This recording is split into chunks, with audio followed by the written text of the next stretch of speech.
જય માતાજી મિત્રો, આજે આવી ગયા છે અમે ખેતરમાં। આજે ઘણા દિવસ પહેલાં આપણે ઘાસ વાવ્યું હતું ને એ જોવાનું છે। હું તમને બતાવું। આ ચાટો છે બધું।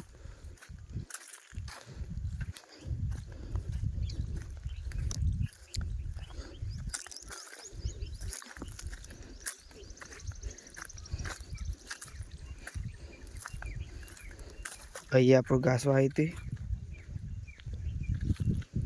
ઘાસ આપણું ઉગી ગયું છે। હું તમને ઝૂમ કરીને બતાવું। આ જુઓ તમે, આ ઘાસ ઉગી ગયું છે બધું।